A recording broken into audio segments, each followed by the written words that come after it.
Hey guys, welcome to this video on Chiron in Taurus. If you have Chiron in Taurus in your natal chart in astrology, this video is for you. I'm Cassandra, the Saffron Sage, helping you use astrology to evolve. First, we're going to talk about Chiron, the mythology. We'll talk about the mythology, the astrological meaning, and then we'll talk about what it means if you have Chiron in Taurus.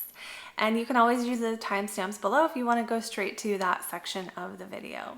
So Chiron in astrology is the wounded healer. Chiron in mythology was a centaur, half man, half horse. He was known as the best centaur. He was known for his medicinal knowledge and his ability to heal. He was taken under his wing by Apollo because his mother abandoned him when he was young for what he looked like. So really, we see the wound happen in the story. Originally, that wound of abandonment. Now, not everyone's Chiron is abandonment, but the idea that you are not good enough in this respect. In Chiron's respect, it was his appearance. But what happened, he ended up being able to heal because of that wound. If his mother hadn't left him, he never would have been trained in medicine. So Chiron can be a place in our chart where we are more likely to be able to heal other people because we know the suffering that it took. You know, we know what other people go through. We know how bad it is. And how much we heal or how we choose to heal, that is really up to us. And it can take many different forms. So then Chiron ended up getting shot with a poison arrow and he couldn't heal himself. He tried. And he ended up choosing to give up his immortality because he was immortal. So he chose to give that up for Prometheus's freedom, and he ended up being placed among the stars. And that is how the story goes. And so really the theme that we see, what Chiron means in the natal chart, is it's a place where we have a restriction, something that we feel like we're blocked to, and also where energy is poured into it. So it's not just simply an obstacle in our life, but an obstacle in our life, a wound that continues to be activated whenever that pattern comes up until we choose to be aware of it and then consciously dismantle it. So Chiron really does take some conscious work. And, you know, some of you watching this may have already come far on your Chiron wound. Some people learn this just through their life experience. The best way to use this video is to take what resonates and leave the rest, because I'll be giving kind of the most extreme cases for Chiron, and it's up to you to see, you know, where you fall on that spectrum, whether it is totally to the extreme or maybe just some of those energies. So that's important in every video because these are general, and to get more specific, we'd have to look at, you know, the house your Chiron is in, what the aspects to Chiron are, to really see the full picture of how the Chiron story shows up in your life. So let's move on to the video.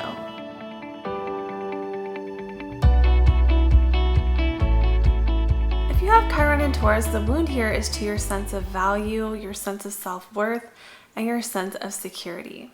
So one of the really common manifestations of this placement is to feel like you have to keep up with the Joneses, to feel like you have to have all the right things in order to make people think you're okay. And it's usually not even a conscious thing.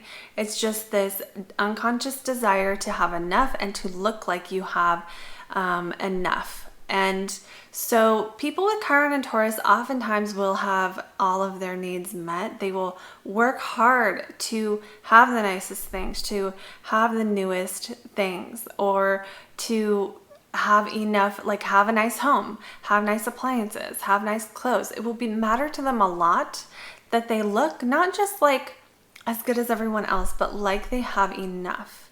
Another possible manifestation here is feeling feeling not as good as other people, feeling like you don't have the skills other people have. And again, with this, there can be overcompensation or undercompensation. So an aversion to working hard, making money, having money, accumulating wealth. There can be an aversion to this where you're like, no, I'm not doing any of this. I'm going to be a minimalist. Or there can be an obsession where it's like, I always need to have more money. I always need to have the bigger house. I always need to be trading in my car. I always need to be getting that next new nice thing. because that is how I show myself in the world that I have value. Now, if this is balanced, it's not the worst placement to have because it motivates you to always have enough, and you won't have to really worry about money, not because it's easier for you, but because it's so important to you to be seen like you've got enough.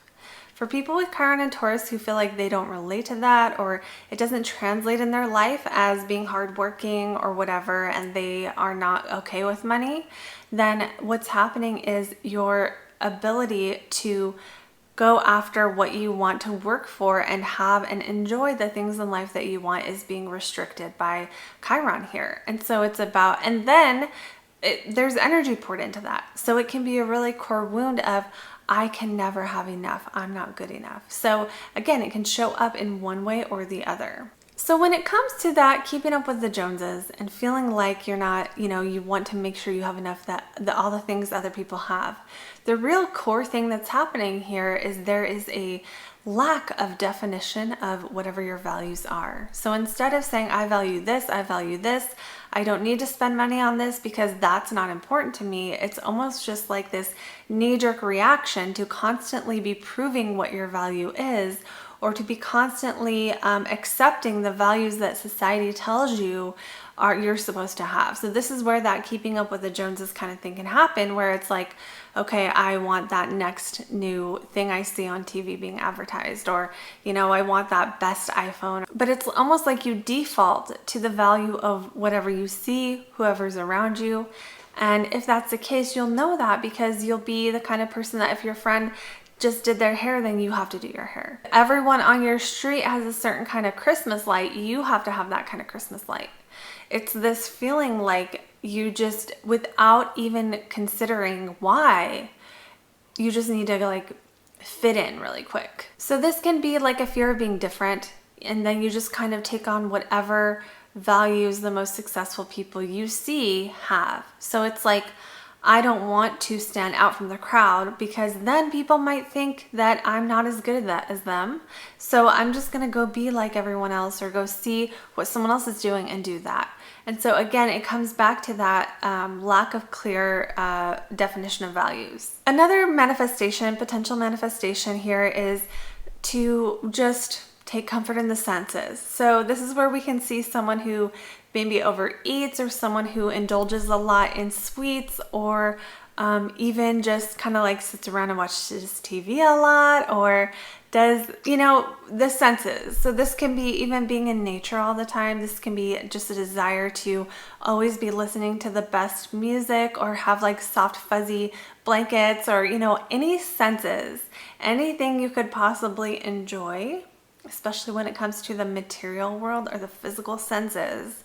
This placement could potentially have an imbalance here because it's Taurus. Taurus is about enjoying the physical world. If you have this placement, it might be really, really bring up intense feelings of lack if you don't get what you want to have in the physical world. And again, for most people, this just translates into making enough money to have it because you don't like that feeling. Another way this can show up, if it's an extreme case, would be hoarding, or grasping, wanting to cling to things, wanting to hang on to things, because Taurus does not want to give up things. It's a fixed earth sign. So it's like, this is my stuff, this is my food, these are my possessions, these are my belongings, and you can't have them. It's almost like you want to be on a mountain of all your things and make sure no one else can get them. So this placement can have this overemphasis on security, or they might have an alarm system in their home.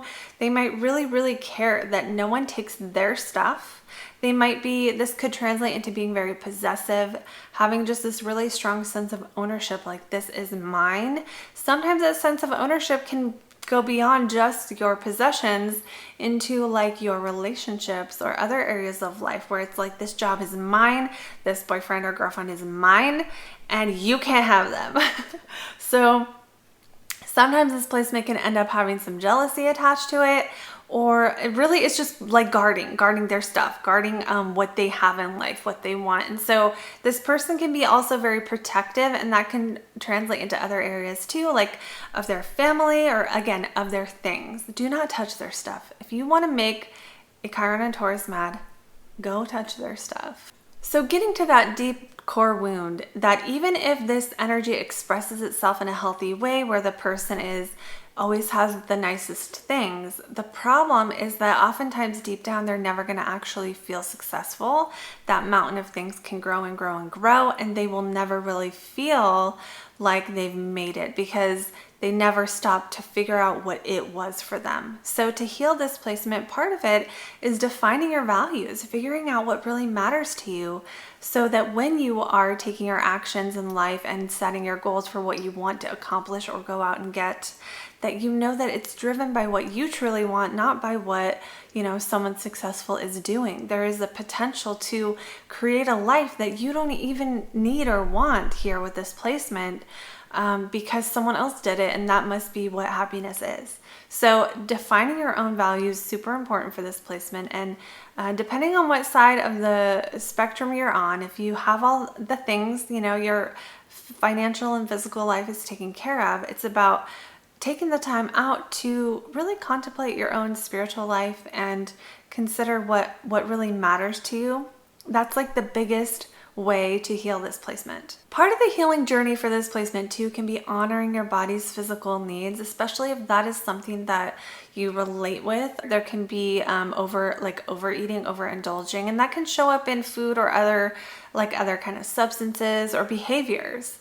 So if that's an issue, it's finding, what you really need and kind of cutting out the things that might not be contributing to the best physical body. Especially your physical body is really important if you have Chiron here, and this can be a challenge. You could feel, if you want to lose weight, you could actually feel like this is a really tough like thing in life. If you are trying to lose weight, you can't. Chiron just kind of activates that wound, if that is how this shows up for you. Remember, Chiron is, a lot of people share their Chiron. So that's why you have to take what resonates and leave the rest on these. Another part of the path to healing for this Chiron is to allow yourself to be set apart from other people. If you really want to go all the way and heal this placement, it's about learning not to blend in. So the gift of this placement, when you've overcome that Chiron wound, is to really be okay with who you are. Really, if you were to heal this 1000%, you would be okay if everyone took all your stuff. Who would you be? And knowing who that person is and being okay with who that person is, that is healing this Chiron placement. Is to know what you stand for, is to know that your value doesn't lie in your possessions. That if you have gained the skills to have a nice house or have a nice car or whatever it is, that the value is in that you are the person who could come up with that. You have the skills to do those things. That is the true value. I'm not saying someone's going to take your things. It's just about coming to terms with who and what you are, having the humility and the true honesty to know yourself, to know your value, and to see the ways that you bring to the world, that the things that you offer the world that aren't material. That is the transcendence of this Chiron wound. So that's what I have for Chiron and Taurus. You guys, let me know in a comment below if you could relate to this. I always love hearing from you. You can also book a private reading with me using the link in the description below, and be sure to subscribe and hit that bell so you get notifications for more videos like this on astrology, the North and South Node, past lives, and life purpose. And I will see you all in the next video.